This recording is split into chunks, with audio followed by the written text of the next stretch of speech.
Bueno, buenas tardes. Este es el estudio de la verdad presente en las primeras versiones de la de Huay y estamos en el estudio número 5, donde vamos a ver la segunda parte de las visiones sobre el tiempo de nuestra prueba. Antes de continuar viendo el contenido de las primeras visiones de la de Huay, haremos una pequeña recapitulación de lo que vimos hasta el momento, que ustedes pueden verlo en los 4 estudios anteriores. Como Dios le mostró en la de Huay, estas visiones son la verdad para los últimos días, son parte de la verdad presente para la última generación del pueblo adventista. Estamos hablando de las primeras visiones de Elena de White que fueron publicadas en 1851 como en un panfleto o en un librito chiquitito, se llamaba Experience and Views de la señora Elena de White. Y lo que está anunciado en estas visiones empezaría a cumplirse en el tiempo de procesamiento de la última generación del pueblo adventista. Ellos lo asociaron con lo que había pasado entre 1841 y 1844. Pero después Dios le dijo a Elena de White que esto era la verdad presente para el pueblo adventista. Y por supuesto ellos lo habían asociado porque en nuestro tiempo, en nuestra iglesia, pasaría algo similar a lo que pasó en las iglesias a las que ellos pertenecían. Y Dios le mostró a Elena de White que estas visiones eran necesarias porque el pueblo adventista estaría errando en la verdad bíblica, que no conocería la verdad, pero estando en la condición del ángel de la Odisea, creería conocer la verdad, se creería rico, pero estaría engañado.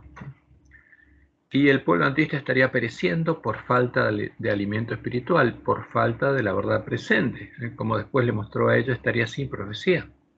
Y el comienzo del tiempo de angustia estaría a las puertas. Y esto no sería casualidad, sería la obra del príncipe de este mundo para engañar al pueblo adventista e impedir que cumpla su misión, porque el pueblo adventista era la única iglesia remanente, la iglesia que tenía la misión de recuperar el conocimiento de la verdad para que los lugares asolados fueran reedificados, y una vez que fueran reedificados, llamar al pueblo de Dios que está en medio de la Gran Babilonia a entrar por las puertas de esta ciudad, del templo y la ciudad de Dios, para ser hechos parte del templo y la ciudad de Dios, parte del reino de Dios, a tiempo, antes que llegue el fin. Ahora, ¿y qué pasaría en nuestra iglesia? Como Dios le mostró a Miller y a Elena de White, habría suciedad y basura que habría sido traída por los lobos que vinieron a nosotros vestidos de ovejas. ¿A dónde irían? A la iglesia remanente. ¿Cuál es la iglesia remanente? La iglesia adventista. Esta es la palabra profética más segura. ¿Y qué habrían traído? Suciedad y basura, la que traen de Babilonia, trayendo la comida y la bebida de los borrachos, como Jesús dice.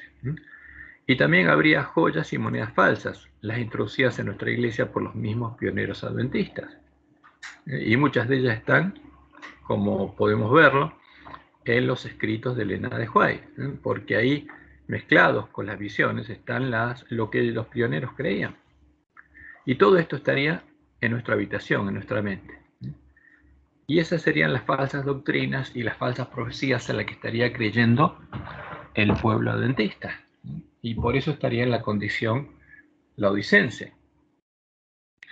Y cuando el hombre de escobilla terminara su obra y enviara a sus mensajeros, llevando el alimento que necesitan las ovejas, el mensaje que les daría, los mensajeros deberían correr en busca de las ovejas perdidas para poder alimentarlas a tiempo, porque quedaría poco tiempo.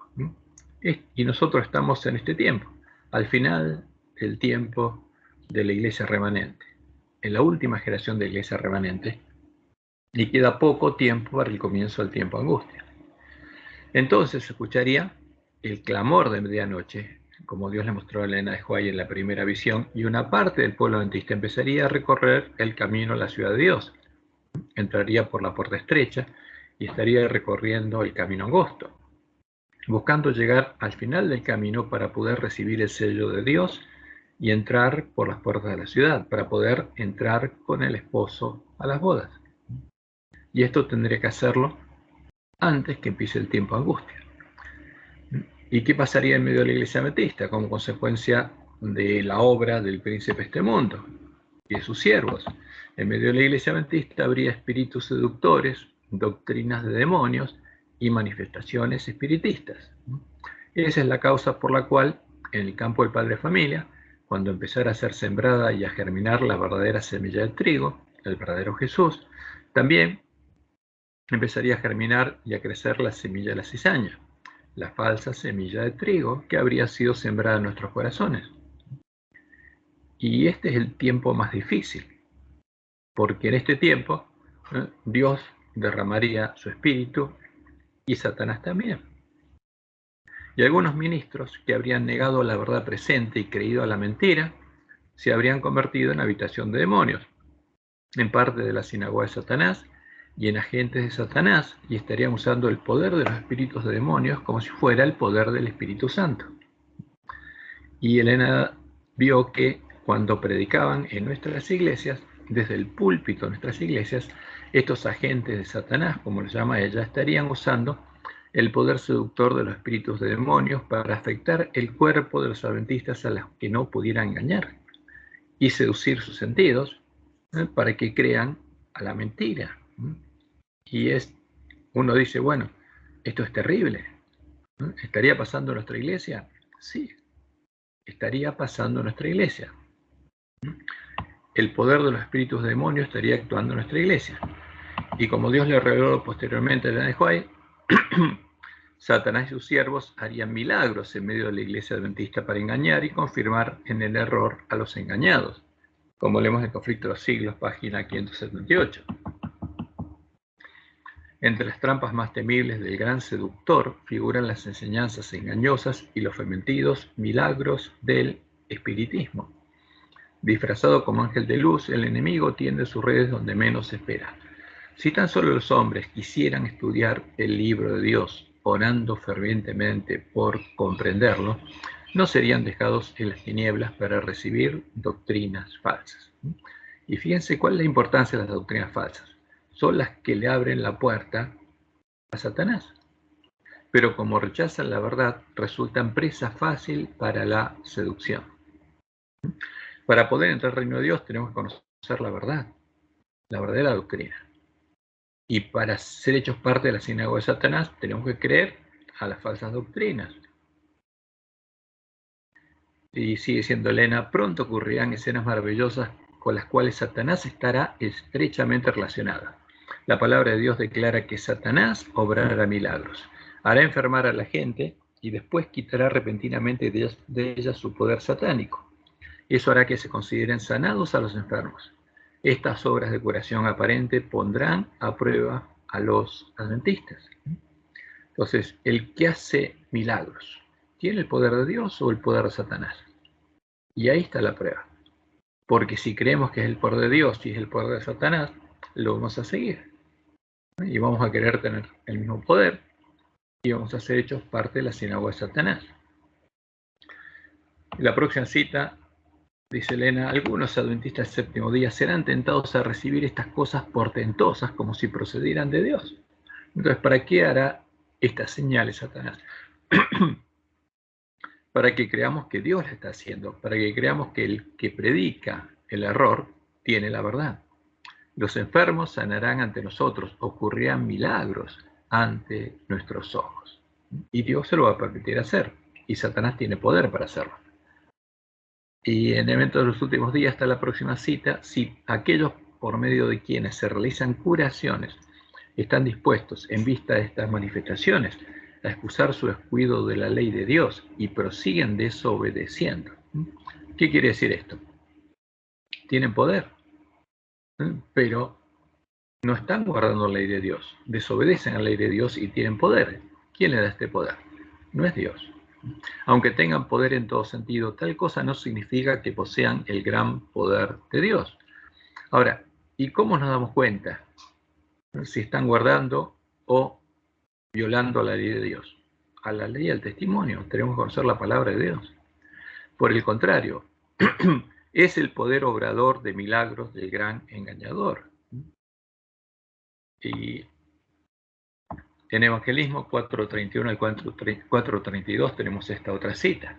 Muchos que rehusan los mensajes que el Señor les envía, están buscando clavos para colgar sus dudas y andan buscando alguna excusa para rechazar la luz del cielo. frente a una evidencia clara, a un claro así dice Jehová, dicen tal como los judíos, muéstramonos un milagro y creeremos. Si estos mensajeros tienen la verdad, ¿por qué no sanan a los enfermos? ¿Por qué no tienen el poder que tienen estos otros mensajeros, los que sí hacen milagros?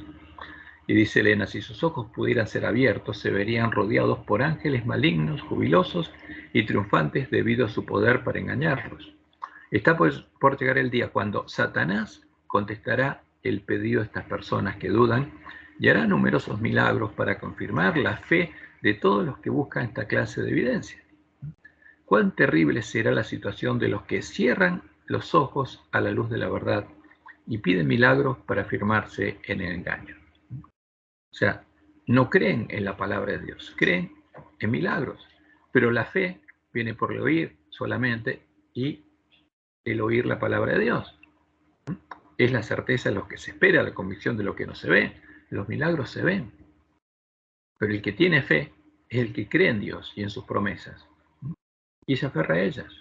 Y no pide milagros, no pide señales, porque eso no es fe, es otra cosa, es ser engañado. Y como Dios le mostró en Ajuay, él no haría ningún tipo de manifestaciones milagrosas en la iglesia adventista, y los siervos fieles solo presentarían ante sus hermanos las evidentes verdades de la palabra de Dios, para que lleguen a tener la verdadera fe, la fe de la iglesia primitiva, y puedan ser salvos. Dice Elena, la forma como Cristo obró consistió en predicar la palabra y en aliviar los sufrimientos mediante obras milagrosas de curación. Pero se me ha dicho que hoy no podemos obrar en la misma forma, porque Satanás ejercerá su poder realizando milagros. Los siervos de Dios de hoy no podrían obrar mediante milagros. Y esto es claro. O sea, cuando veamos señales y milagros de la iglesia, simplemente es el poder seductor de Satanás y los demonios. Porque los siervos de Dios no van a hacer milagros en la iglesia. Dios no va a hacer milagros. Porque se realizarán obras espurias de curación que se harán pasar por divinas. Y en Eventos de los Últimos Días, página 174, leemos: la Biblia nunca será reemplazada por manifestaciones milagrosas. Hay que estudiar la verdad y hay que buscarla como un tesoro escondido. No se darán inspiraciones maravillosas aparte de la palabra. Y esto es categórico. Ni aquellas tomará el lugar de esta. Aferraos a la palabra y recibid la palabra injertada, la cual hará a los hombres sabios para la salvación. Y cuando Dios le mostró el estado del pueblo adventista, en la visión de la manada pequeña, a la pequeña Grey, como la tituló ella, dice, nos cuenta Elena de Ajuay, clamé a Dios para suplicarle que perdonara a su pueblo, entre el cual había algunos desfallecidos y moribundos, pues vi que llevaban rápidamente los juicios del Todopoderoso. Estaba por comenzar el tiempo de angustia. Y rogué al ángel que hablara en su propio lenguaje a la gente. Pero él respondió, todos los truenos y relámpagos del Sinaí no conmoverían a los que no quieren ser conmovidos por las evidentes verdades de la palabra de Dios. No quieren creer a la palabra de Dios, ni tampoco los despertaría el mensaje de un ángel. Y no va a haber ninguna señal de parte de Dios. Pero Satanás sí va a poder hacer señales para seducir, y las está haciendo. Y como Dios le mostró en Ajuay la visión del zarandeo, la predicación de los siervos fieles produciría un zarandeo. Y los únicos adventistas que no serían atrapados por los espíritus de demonios, que nos estarían rodeando para atraparnos, porque el enemigo habría venido como río, serían los que clamaran perseverantemente a Dios por ayuda. Porque se darían cuenta, creerían a la verdad presente, sabrían lo que estaría pasando en la iglesia y clamarían a Dios. En este tiempo se estaría escuchando el mensaje directo, que estaría despertando y mostrándole al pueblo adventista el significado del mensaje que el testigo fiel y verdadero le envía al ángel de la Odisea. O sea, la razón, ¿no? Y el porqué de la condición del ángel de la Odisea, y estas visiones son parte de ese mensaje directo.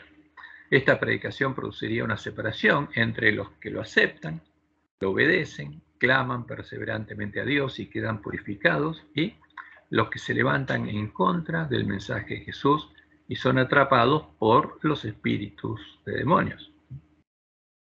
Y también le mostró a Elena de White que en medio de la Iglesia Adventista habría muchas reformas. ¿Qué significa reformas? Por ejemplo, cambio en creencias. Pero hasta que cerrar la puerta a las vírgenes insensatas, ninguna de estas reformas sería del error a la verdad. Todos serían, ¿qué cosa? Introducción de más errores.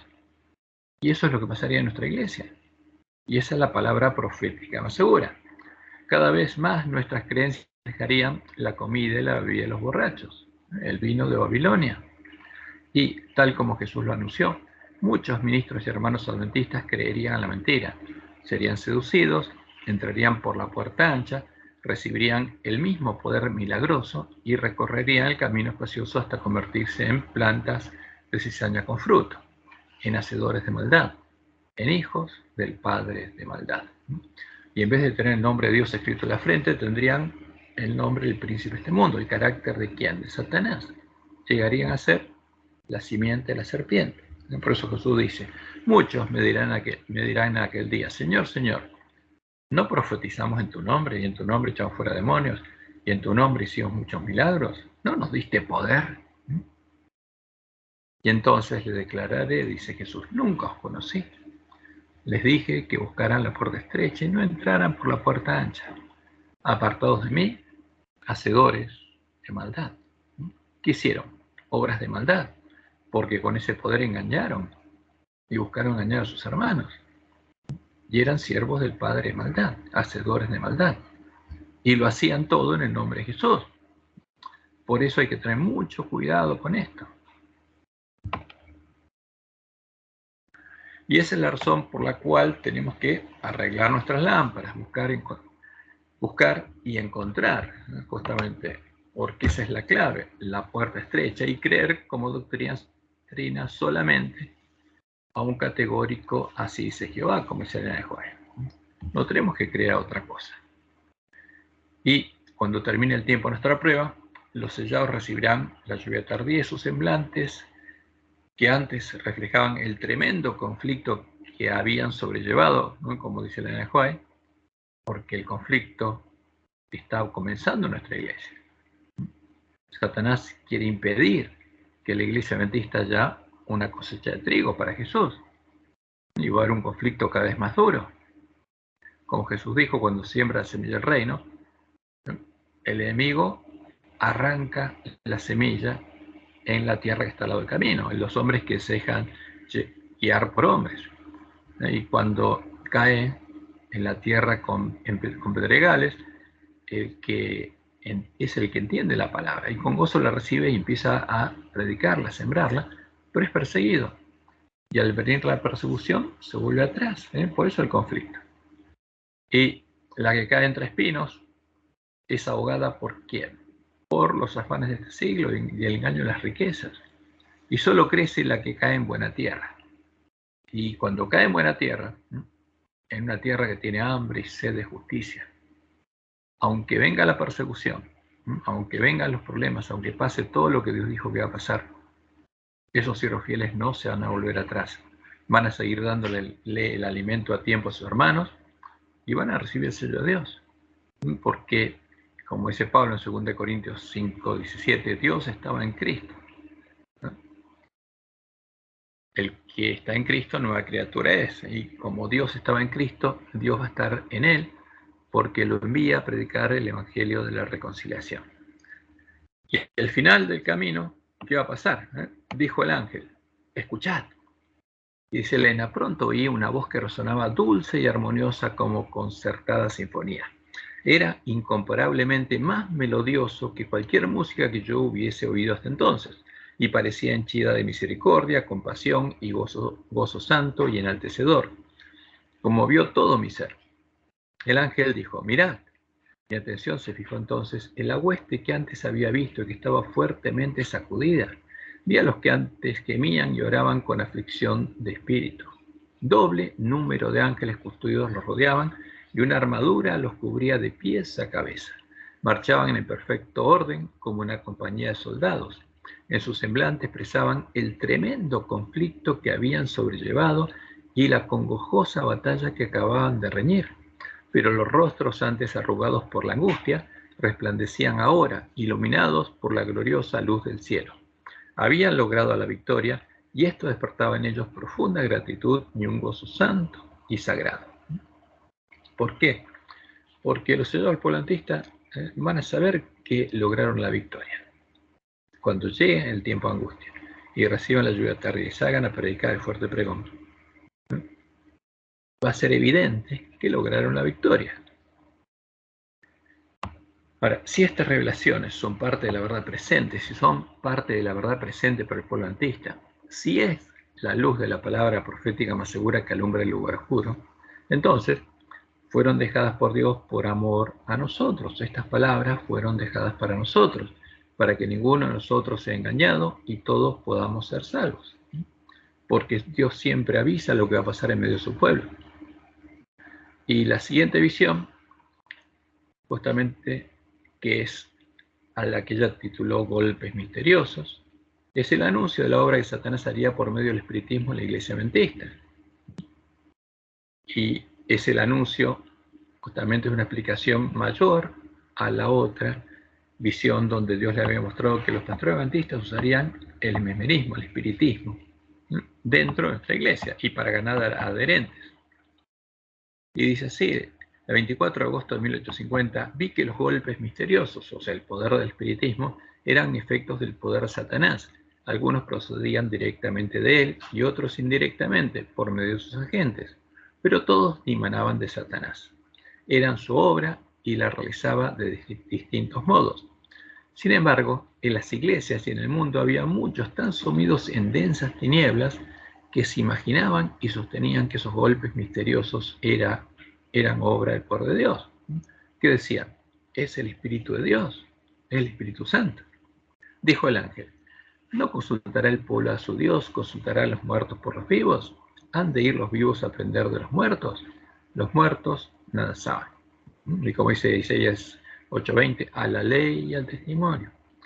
En vez de acudir al Dios vivo, ¿recurriréis a los muertos? Se han apartado del Dios vivo para conversar con los muertos que nada saben. Como Dios le había mostrado, ese poder, el poder del espiritismo, sería el poder que estarían ejerciendo algunos ministros adventistas. Vi que no tardaría en calificarse de blasfemia todo cuanto se dijera en contra de los golpes misteriosos. Ahora, los que dicen que es el poder del Espíritu Santo, si alguien les dice que no es así, ¿qué van a decir? Sos un blasfemo. Van a empezar a atacar al que trata de mostrarles cuál es la verdad. Y los cuales se irían extendiendo más y más, con incremento del poder de Satanás, y que algunos de sus adeptos tendrían poder para realizar milagros, hasta parecer bajar fuego del cielo a la vista de los hombres. Se mostró que por los golpes y el mesmerismo, estos magos modernos explicarían aún todos los milagros hechos por nuestro Señor Jesucristo, y que muchos creerían que todas las obras que hizo el Hijo de Dios cuando estuvo en la tierra fueron hechas por este mismo poder. ¿Qué dirían? Este es el poder del Espíritu Santo. Este es el poder que produce los radiamientos, como el de Gales, como los que se están viendo en este tiempo. Se me recordó el tiempo de Moisés y vi las señales y prodigios que Dios obró por su medio delante de Faraón, la mayoría de los cuales fueron imitados por los magos de Egipto. Y se mostró que precisamente antes de la liberación final de los santos, Dios obraría poderosamente para su pueblo, y que a estos magos modernos se les permitiría que imitasen la obra de Dios. ¿Y cómo lo harían? En nombre de Jesús. Pronto llegará ese tiempo y habremos de asirnos firmemente del fuerte brazo de Jehová. ¿De quién? Del Dios de Israel, del único Dios verdadero. Porque todos los prodigios y las grandes señales del diablo tienen por finalidad engañar y vencer al pueblo de Dios. ¿Cuál es el objetivo? ¿Todo esto para qué es? Para engañar al pueblo de Dios. Nuestra mente debe estar fija en Dios y no debemos experimentar el temor que tienen los impíos, es decir, no hemos de temer lo que ellos temen, ni reverenciar lo que ellos reverencian. No tenemos que adorar al Dios de ellos. No tenemos que adorar a Baal. Sino, debemos ser esforzados y valientes en pro de la verdad. Pero primero tenemos que buscarla y encontrarla. Si nuestros ojos se abrieran, veríamos en nuestro derredor a los ángeles malignos tramando alguna nueva manera de dañarnos y destruirnos. ¿Dónde estarían los ángeles malignos? En nuestro derredor, en la iglesia. Pero también veríamos a los ángeles de Dios que con su poder nos amparan, porque el ojo vigilante de Dios está siempre sobre Israel para el bien, y Él protegerá y salvará a su pueblo si éste confía en Él. Esta es la condición, si confiamos en Jehová. Si no, Dios no puede obrar. Esa es la condición. Cuando el enemigo irrumpa como una inundación, el Espíritu del Señor enarbolará un estandarte contra él.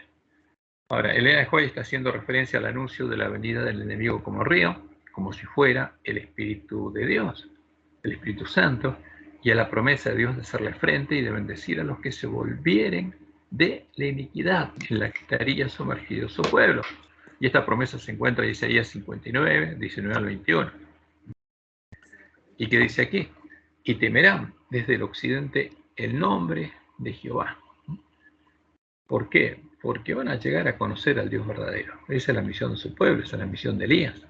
Y desde el nacimiento del sol su gloria, porque vendrá el enemigo como río. El enemigo viene buscando arrastrar al pueblo de Dios, mas el Espíritu de Jehová levantará bandera contra él. Y vendrá el Redentor a Sión, y a los que se volvieren de la iniquidad en Jacob, dice Jehová. Y este será mi pacto con ellos, dijo Jehová. El Espíritu mío, si se fijan en el micrófono abierto, por favor se lo pueden cerrar. El Espíritu mío que está sobre ti, y mis palabras que puse en tu boca, no faltarán de tu boca, ni de la boca de tus hijos, ni de la boca de los hijos de tus hijos, dijo Jehová, desde ahora y para siempre. Y a esta promesa le sigue en Isaías 61 y 2 la promesa de la lluvia tardía, porque en Isaías 59 se muestra el estado del pueblo de Dios en la última generación. Pero después de que Dios derramara la lluvia temprana y su pueblo se preparara, vendría el tiempo de la lluvia tardía. Por eso Dios nos dice, levántate, resplandece, porque ha venido tu luz, y la gloria de Jehová ha nacido sobre ti. ¿No? Vas a ser una luz puesta sobre un monte, en la cima del monte Sión. Porque aquí que tinieblas cubrirán la tierra, y oscuridad las naciones. Mas sobre ti amanecerá Jehová, y sobre ti será vista su gloria. Como Dios le advirtió a Elena de White, en nuestro tiempo estaríamos en terreno encantado. Nuestra iglesia sería terreno encantado. ¿Por qué? Porque habría espíritus de demonios ahí. Dijo el ángel, recuerda que estás en terreno encantado. Y que debemos vigilar y ponernos la armadura completa, embrazando el escudo de la fe para permanecer en pie y para que no nos dañen los signos dardos del enemigo. Y así termina esta visión. Pero a esta visión Dios le agregó una explicación, que está en la página 86, primeros escritos, donde es ampliada y explicada esta visión. Dios le mostró que con el espiritismo Satanás buscaría engañar al pueblo adventista subiéndolo simbólicamente a su tren, y que solo un pequeño grupo no sería engañado. ¿Qué significa esto? O sea, que Satanás se estaría apurando para completar la obra en los que creyeran la mentira, o sea, llevándolos rápidamente a donde al final del camino espacioso. En la página 43 se lee lo siguiente. Vi que los golpes misteriosos de Nueva York y otros lugares provenían del poder satánico y que tales cosas se volverían cada vez más comunes y se revestirían de un manto religioso, ¿no? Con el fin de inducir a los engañados a sentirse seguros, para desviar, si fuese posible, la atención del pueblo de Dios hacia ellas. Porque el objetivo final, ¿cuál es? El pueblo adventista, que el pueblo adventista entre por la puerta ancha y que no haya nadie que entre por la puerta estrecha, para que Dios no tenga un ejército preparado para ir a la batalla. Vi el engaño de los golpes, el progreso que estaba haciendo, y que si fuese posible engañaría hasta a los mismos elegidos. Estos son los muchos espíritus de demonios que vendrían a nosotros como río, diciéndonos, como dijo Jesús, yo soy el Cristo, y a muchos adventistas se engañarían. porque esto pasaría con las vírgenes, como leemos al comienzo del sermón profético de Jesús. Y estando él sentado en el monte de los olivos, los discípulos se le acercaron aparte diciendo: dinos, ¿cuándo serán estas cosas? ¿Y qué señal habrá de tu venida y del fin del siglo? ¿No? ¿Y cuál es la primera señal de la que Jesús habla? De la venida del enemigo como río. Respondiendo Jesús le dijo: mirad que nadie os engañe, porque vendrán muchos en mi nombre, diciendo: yo soy el Cristo. Y a muchos engañarán. ¿No? ¿Y dónde vemos eso cumplirse en la iglesia adventista? ¿No? En la introducción de la que Elena Juárez llama la omega de las herejías mortíferas sobre la presencia y la personalidad de Dios, la que haría que el pueblo adventista empezara a entrar por la puerta ancha. Y esa es la meditación ignaciana, porque los jesuitas que vinieron a nosotros vestidos de ovejas introdujeron en la iglesia adventista lo que introdujeron en las otras iglesias protestantes, la meditación ignaciana. ¿No? ¿Para qué? Para que el pueblo adventista también entre por la puerta ancha. Y muchos adventistas están recibiendo manifestaciones y dicen que Jesús les habla, pero Jesús nos dijo que no sería Él. Y a muchos adventistas están engañando. Entonces, cuando escuchamos, y el sábado pasado, lamentablemente, escuchamos que el pastor de la iglesia a la que asistimos nos contó que a él y a otros 49 pastores, a 50 pastores, los habían llevado a un retiro. ¿Para qué?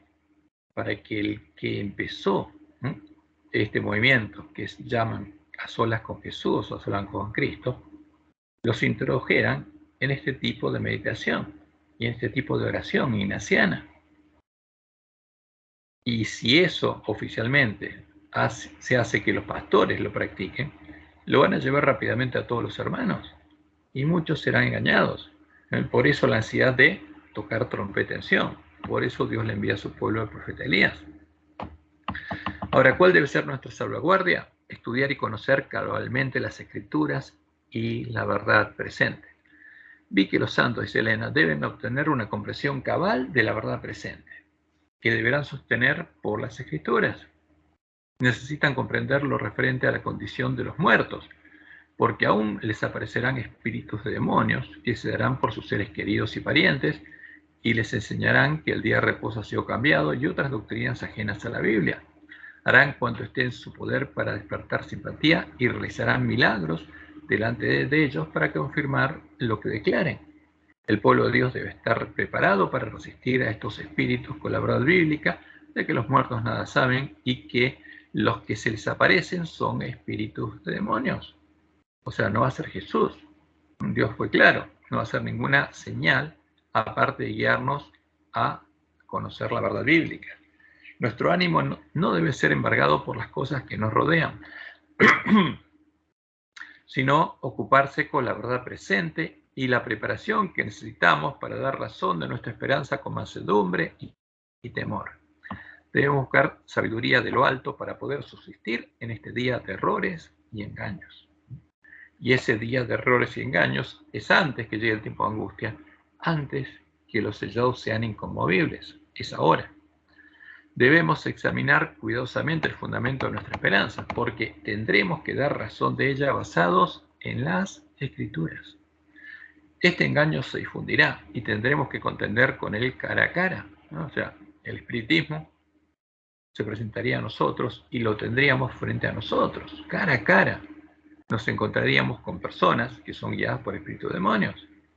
Y a menos que estemos preparados para ello, quedaremos entrampados y vencidos.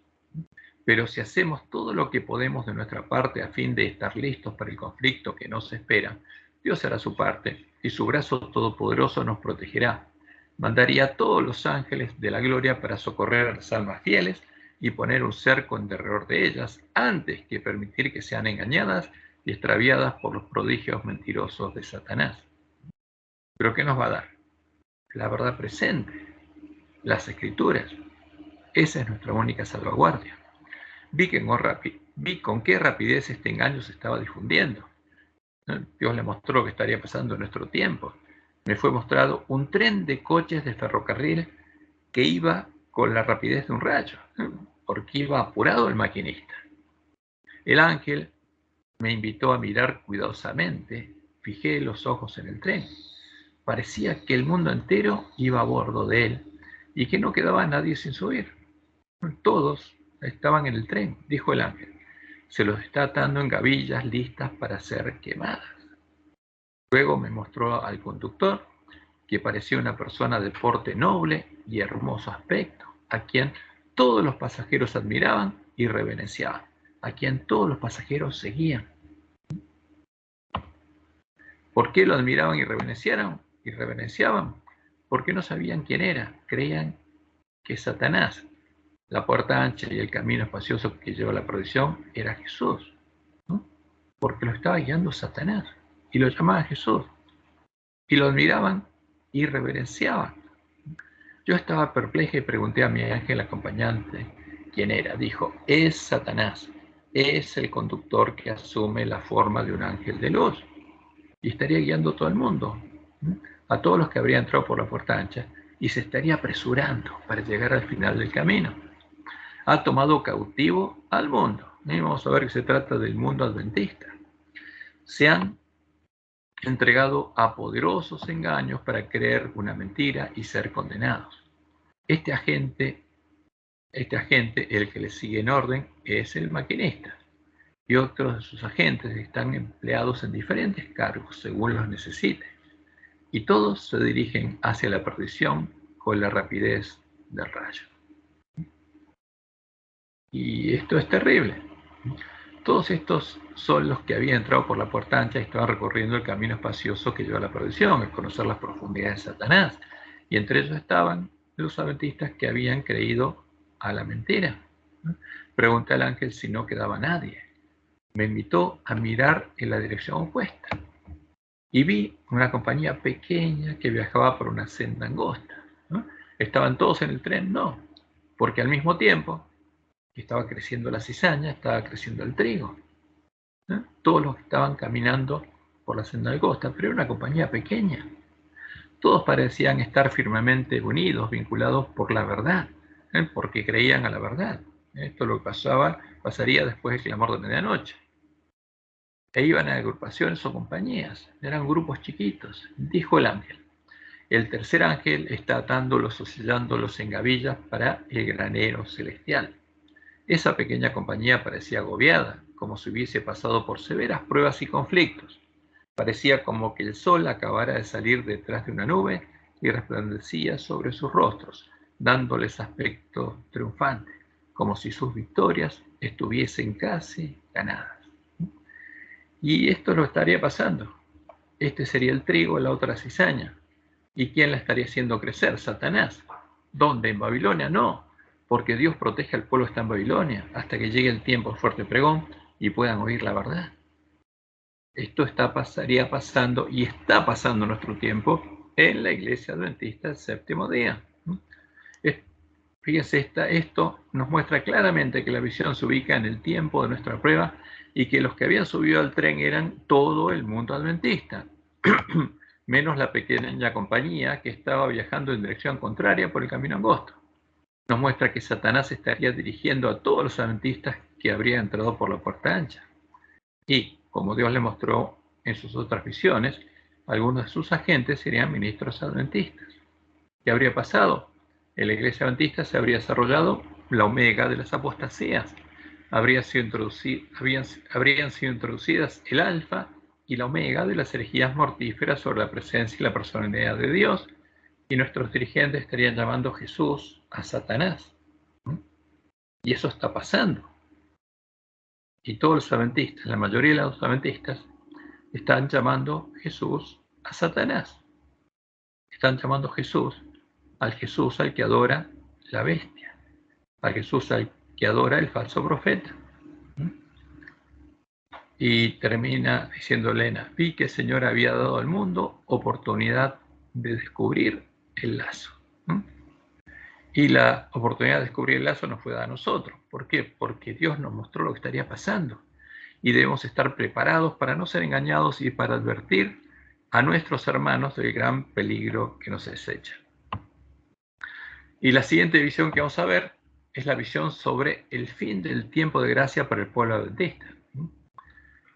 Esta es la visión a la que nuestros pioneros titularon el fin de los 2300 días, porque entendieron que el tiempo de gracia había concluido el 22 de octubre de 1844 y que Dios le dijo a Elena White que era parte de la verdad presente para los últimos días. Esta visión, a la que ellos titularon el fin de los 2300 años, posteriormente, vamos a agregarle para que se entienda correctamente. Posteriormente publicada, Dios le dijo a Elena White que era parte de la verdad para los últimos días, porque la puerta se cierra para el pueblo adventista primero, y esta visión muestra lo que sucede con el pueblo adventista, no lo que sucedió en 1844. Pero el título es así, en periodos escritos 54 al 57, el fin de los 2300 días.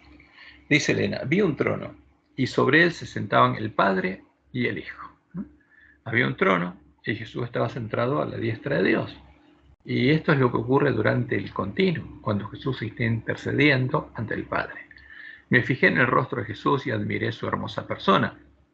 No pude contemplar la persona del Padre, pues le cubría una nube de gloriosa luz. Pregunté a Jesús si su Padre tenía forma como él. Dijo que la tenía, pero que yo no podría contemplarla porque dijo, si llegases a contemplar la gloria de su persona, dejarías de existir. Y delante del trono de Elena vi, delante del trono, vi al pueblo adventista, a la iglesia y al mundo. Acá hay una coma que parece que está de más, porque no se entiende. Delante del trono vi al pueblo adventista. Ahora, la iglesia adventista la vio dividida en dos grupos. El pueblo adventista, la iglesia y el mundo. Porque, como ella solía decirlo, la iglesia son los almas fieles a Dios, y el resto de los adventistas nominales, son el mundo. Pero el pueblo adventista está formado por dos grupos. Entonces Elena vio el trono de Dios en medio del pueblo adventista, y eso es lo que la criticaban. ¿Estaría el trono de Dios en medio del pueblo adventista? Y vio al pueblo adventista dividido en dos partes, dos compañías. La iglesia, símbolo de las vírgenes sensatas que se preocupaban por su preparación, y el mundo, símbolo de los adventistas que no se preocupaban por prepararse y se subirían al tren de Satanás, serían atrapados por los espíritus de demonios.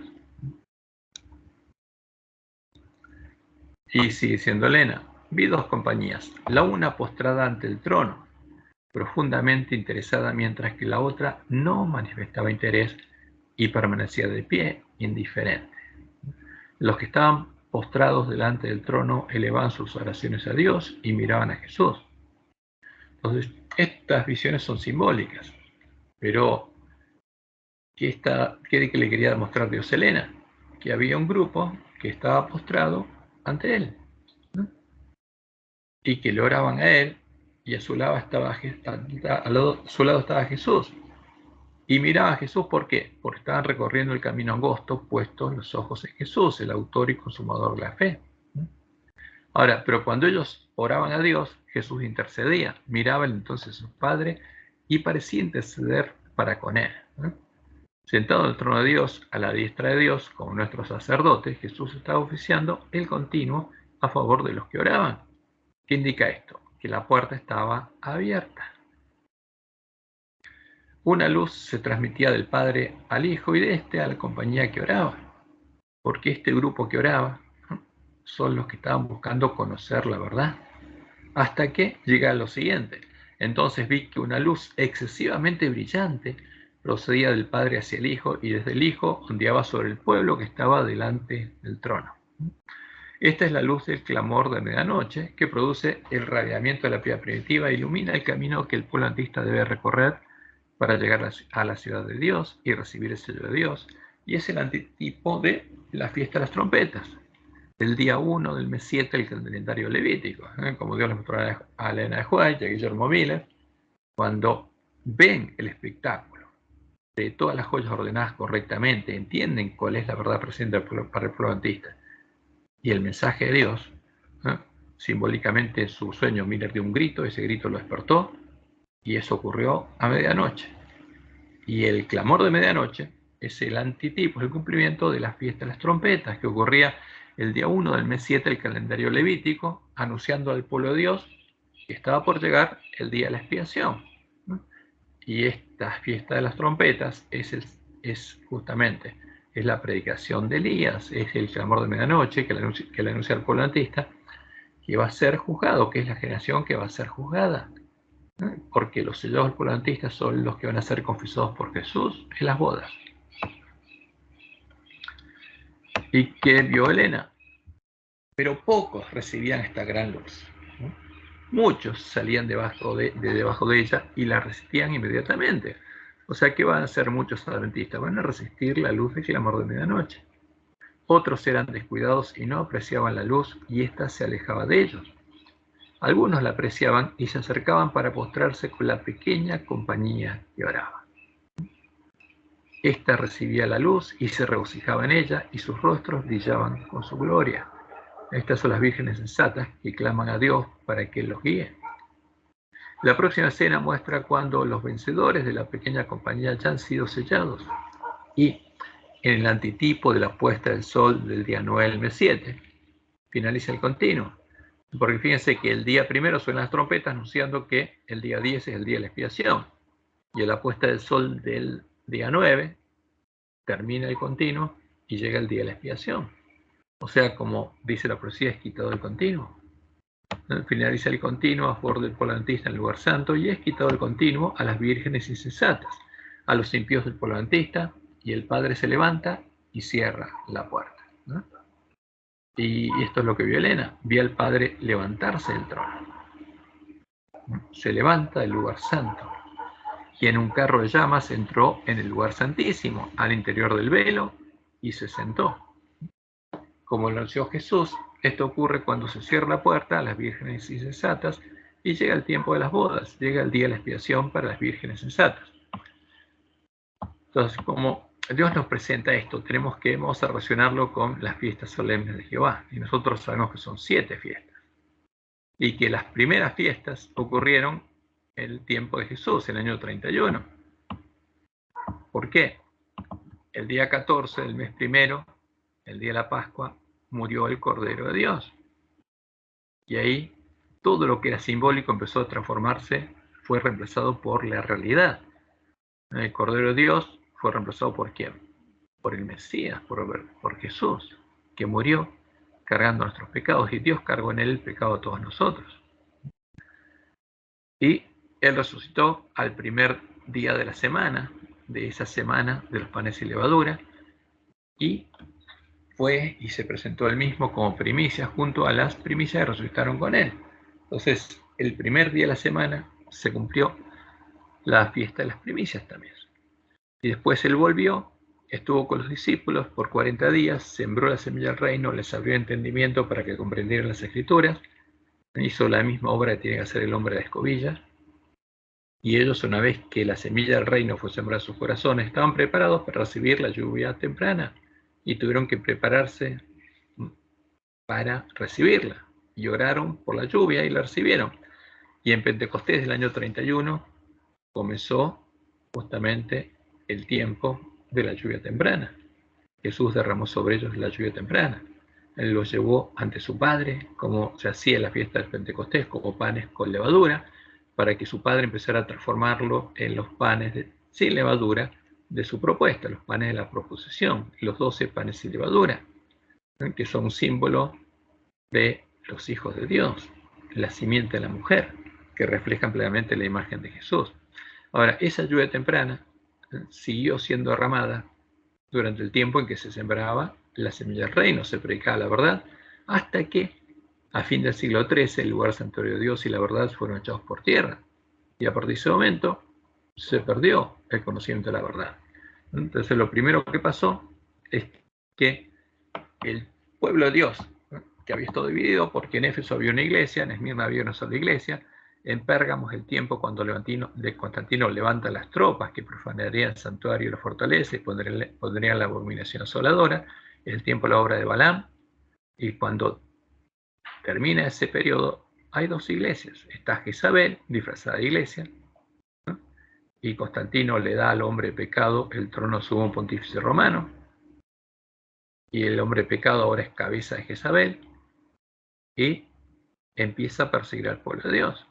durante todo el periodo de Tiatira, hasta que a fin del siglo XIII logra echar por tierra el lugar santuario de Dios y la verdad, y solo queda una iglesia, Jezabel, y el pueblo de Dios está cautivo en medio de Babilonia y está muerto, como Jesús le dice al ángel de Sardis: tienes nombre de que vives, pero estás muerto. ¿Por qué? Porque no conoce la verdad.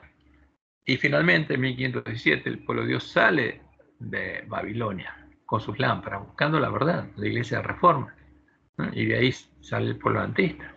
Pero hasta que no se recupera el conocimiento de la verdad, los lugares asolados no podrían ser reedificados.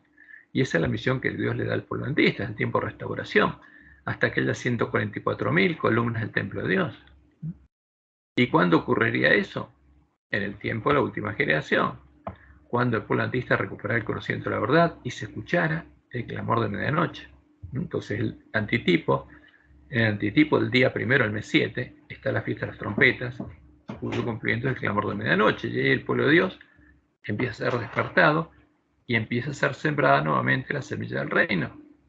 Y ahí Dios empieza a derramar la lluvia temprana. Y su pueblo empieza a recorrer el camino angosto. Y por supuesto, al mismo tiempo, como Dios le mostró, Jesús mismo lo anunció y Dios le mostró en el Juárez, muchos adventistas entran por la puerta ancha y empiezan a recorrer el camino espacioso que lleva a la perdición. Y Satanás derrama sobre ellos la falsa lluvia temprana y los lleva en su tren rápidamente para que lleguen a conocer sus profundidades. Hasta que en antitipo, el día 9 del mes 7, se cierra la puerta, es quitado el continuo, y son separados finalmente después de que en el día de la expiación Jesús confiesa el nombre de los vencedores, el trigo y la cizaña, y llega, pasa el día 10, pasan las bodas, y llega el día 11. ¿Y qué pasa el día 11? Jesús no viene. Por eso los primeros adventistas se habían equivocado, porque Jesús viene el día 15, viene a buscar a su esposa para llevarla a la fiesta de bodas. Entonces, ¿qué pasa ahí? Es el tiempo del fuerte pregón. Dios derrama la lluvia tardía y su pueblo sale a llamar al pueblo que está en Babilonia, hasta que llega el fin. Y cuando llega el fin, hay una gran multitud en el templo de Dios. No solamente hay 144.000. Va a haber en este tiempo, al final va a haber una gran multitud en el templo de Dios, porque esa piedra chiquitita se habrá convertido en un monte que cubrirá toda la tierra. Y después de eso, el que viene, y nos damos cuenta que llegó el fin, es Satanás, viene como ángel de luz, caen las plagas, y finalmente, cuando llega el día 15 del mes 7, se produce la segunda venida. Y ahí viene Jesús a llevar a su esposa a las bodas. Por eso, las fiestas de otoño son las últimas fiestas. Trompetas, expiación y tabernáculos, la fiesta de bodas del Cordero. Por eso Jesús nos dice qué cosa, se va a cerrar la puerta. Y como demostró en el Juárez, nos dice: esforzaos por entrar por la puerta angosta, porque os digo que muchos procurarán entrar y no podrán.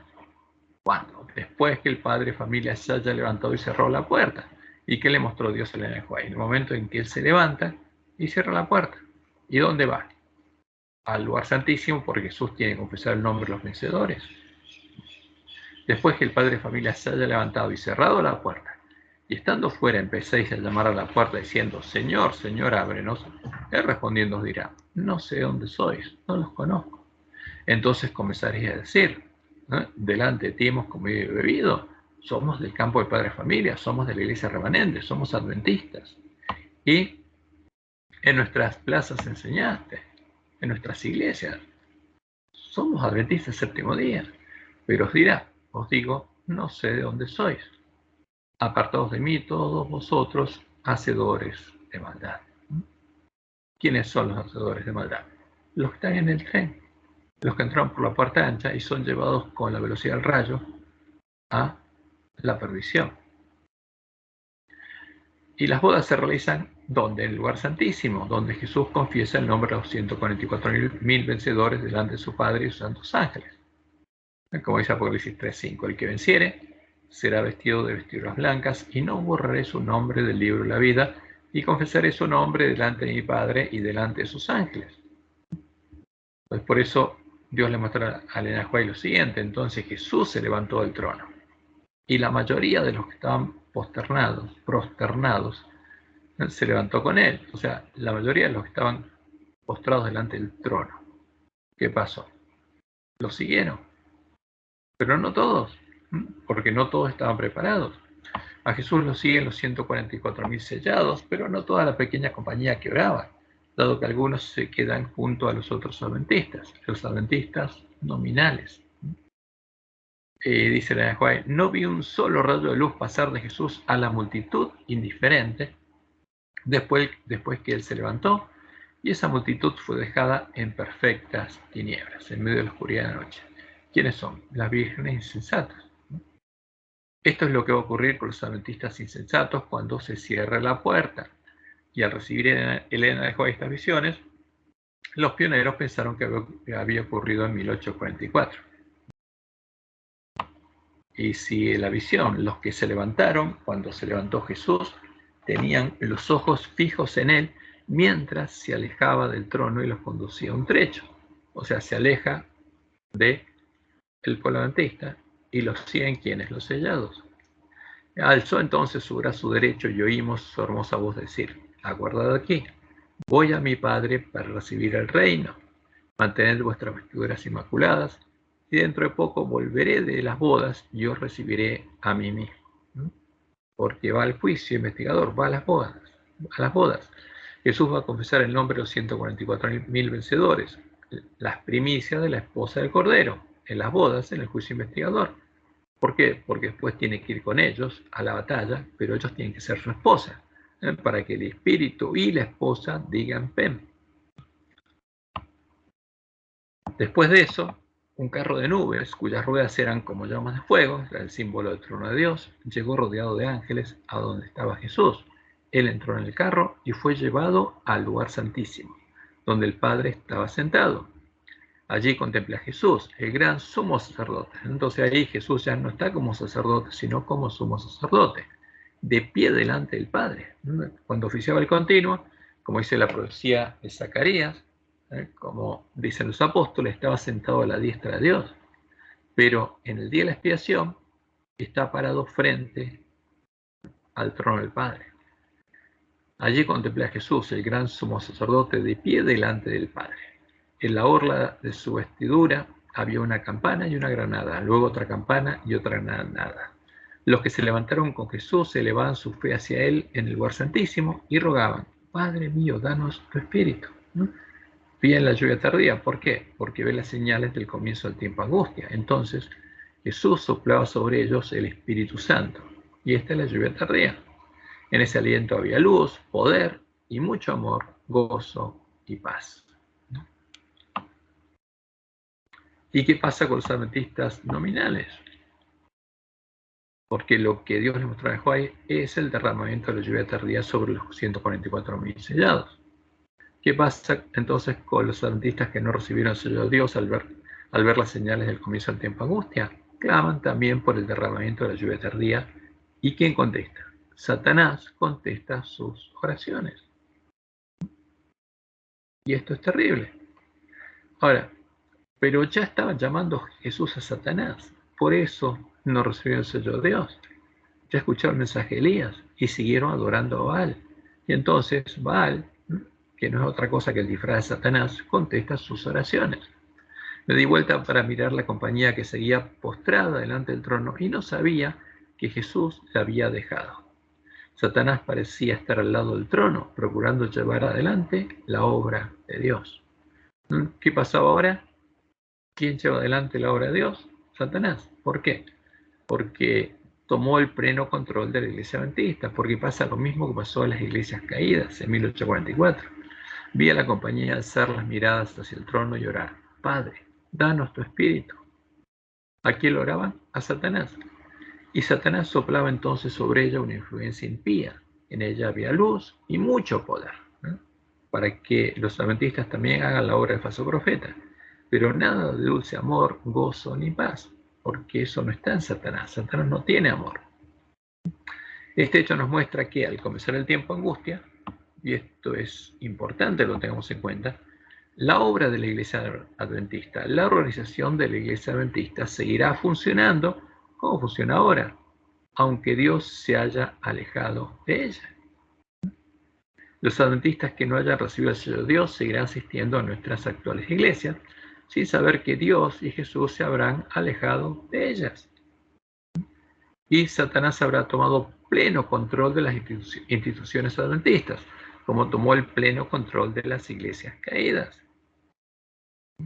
Y los adventistas nominales le orarán a Satanás, como lo habrán estado haciendo antes, y Satanás contestará sus oraciones, derramando sobre ellos su espíritu, la falsa lluvia tardía, que les dará poder para hacer la obra del falso profeta del Apocalipsis. Ahora, y esto tiene que despertarnos. ¿Quién quiere ser parte de esto? Ningún adventista. Pero muchos van a hacerlo. ¿Por qué? Porque no van a creer la verdad presente. Por esa causa, ellos serán los impíos que en el tiempo de angustia actuarán impíamente, se irán en contra de los sellados, junto a la bestia y el falso profeta, y ninguno de ellos comprenderá ni podrá ser salvo. Como leemos en Primeros Escritos, página 32 al 34, y al empezar el tiempo de angustia, fuimos henchidos del Espíritu Santo cuando salimos a proclamar más plenamente el sábado. Esto porque predicar el sábado es predicar el Evangelio del Reino de Dios. ¿Qué significa el sábado? Como es el autor de Hebreos. Porque ellos estaban entrando al reposo de Dios, entrando al reino de Dios. Esto enfureció a las otras iglesias y a los adventistas nominales, a los que le oran a Satanás, pues no podían refutar la verdad sabática. Y entonces todos los escogidos de Dios, comprendiendo claramente que poseíamos la verdad, porque los sellados predican la verdad, salieron y sufrieron la persecución con nosotros. ¿Y quiénes van a perseguir? La bestia, el falso profeta y los adventistas nominales. Todos van a ir a buscar el poder apoyo del Estado y se van a unir al Estado. Y por eso la profecía de Daniel 12:10 dice: muchos, todos los que salgan de Babilonia serán limpios, emblanquecidos y purificados, pero los impíos procederán impíamente y ninguno de los impíos entenderá. Se cerró la puerta para ellos, pero los entendidos comprenderán. Y mientras los que están en Babilonia van a comprender. ¿Por qué? Porque los entendidos enseñarán la justicia a la multitud que está en Babilonia. Los impíos ya no pueden comprender. Se cerró la puerta.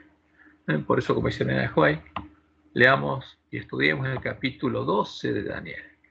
Es una advertencia que todos necesitaremos comprender antes del tiempo del fin, antes que se cierre la puerta para el pueblo adventista. Y las últimas palabras de esta visión nos muestran lo que Satanás está buscando hacer con el pueblo adventista. El objeto de Satanás era mantenerla engañada, arrastrarla hacia atrás y seducir a los hijos de Dios. Eso lo está buscando hacer Satanás ahora. En su guerra es contra la iglesia remanente, contra el pueblo adventista. Y quiere arrastrar a todo el pueblo adventista. Todo el pueblo adventista quiere subirlo a su tren, a su sinagoga. Proveer una pequeña compañía, la que tiene hambre y sed de justicia, que no va a poder ser engañada. Y el propósito de Dios con estas visiones es amonestarnos a tiempo, dejándonos la luz necesaria para que no seamos engañados y podamos ser salvos. Fíjense lo que pasa en la segunda visión del santuario. Dijo el ángel: ¿ha fallado la palabra de Dios? ¿Ha faltado Dios en cumplir sus promesas? No, ha cumplido cuanto prometió. Jesús se ha levantado a cerrar la puerta al lugar santo del santuario celestial, porque ellos seguían creyendo que la puerta estaba cerrada, pero la puerta estaba abierta.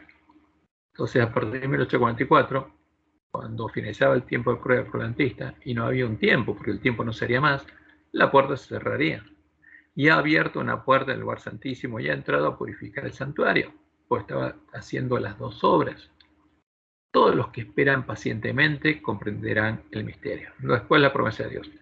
Todos los que esperan pacientemente, los 144.000, comprenderán la doctrina del santuario, entenderían de qué se trata.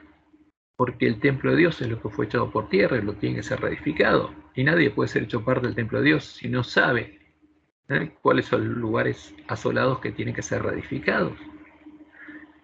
Jesús dijo a los ángeles que todos cuantos lo hallaran comprenderían.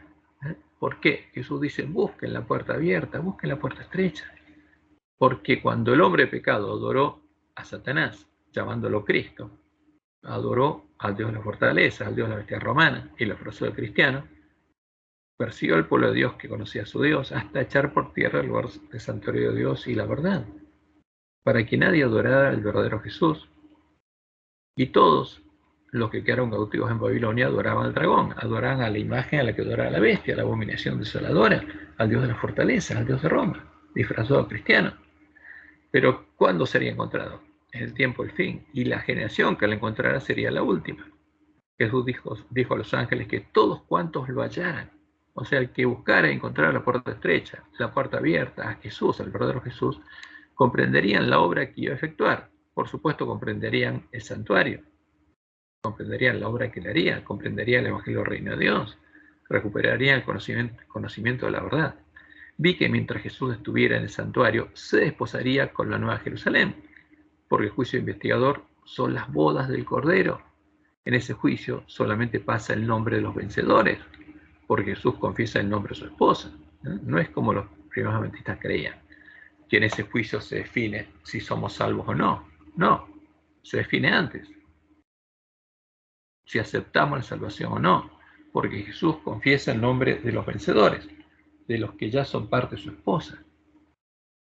Y termina el tercer párrafo que tomamos de esta visión, dice lo siguiente: se me ordenó entonces que observara los dos departamentos del santuario celestial. La cortina puerta estaba abierta. O sea, ¿cómo vamos a ser hechos parte del templo de Dios si la puerta está cerrada? Tenemos que entrar, porque solo van a ser juzgados los que estén dentro del templo de Dios adorando a Dios. La cortina puerta estaba abierta y se me permitió entrar, como un símbolo que nosotros tenemos que entrar. Y dice, ya todos los enseres de este departamento, que son símbolos, parecían de oro purísimo y reflejaban la imagen de quien allí entraba. Era un símbolo de quienes, de los que entran al templo de Dios. Porque hay un camino angosto que hay que recorrer hasta que al final del camino seamos puestas en la mesa de los panes de la proporción de Dios. Seamos como Jesús, panes sin levadura, ungidos con aceite. Porque ese es el Evangelio, es la promesa de Dios. Esa es la proposición de Dios. Vi que Jesús oficiaba en ambos departamentos del santuario celestial, porque Jesús seguía oficiando el continuo. En 1844 empezó el juicio investigador, pero va a seguir oficiando el continuo hasta que llegue el fin, hasta que termine el fuerte pregón. Solo que la puerta se cierra primero para el pueblo adventista, pero sigue abierta para el pueblo que está en Babilonia, para todos los que escuchen la verdad y quieran ser salvos. Y para poder entrar al lugar santuario de Dios y ser hechos columnas del templo de Dios, deberíamos comprender la doctrina del santuario, que es el anuncio de nuestra redención y del Evangelio del Reino de Dios, el Evangelio que debemos predicar para prepararle el camino a la segunda venida de Jesús. Y no empezaríamos a preparar el camino a la segunda venida hasta que no conociéramos la verdad. Como dice Jesús, y será predicado este Evangelio del Reino en todo el mundo. ¿Lo predica el ángel de la Odisea? No, no lo conoce. Para testimonio a todas las naciones. Y entonces vendrá el fin. Va a haber una generación, la última, que va a escuchar el Evangelio del Reino de Dios y todos van a tener oportunidad de entrar al Reino de Dios y ser salvos. Y la responsabilidad de que eso ocurra es del pueblo adventista. Que Jehová te bendiga y te guarde y te guíe a toda verdad y que puedas estar preparado, como un adventista fiel, como un siervo fiel y prudente, como una virgen sensata, cuando Jesús venga a buscarnos para ir con él a la batalla.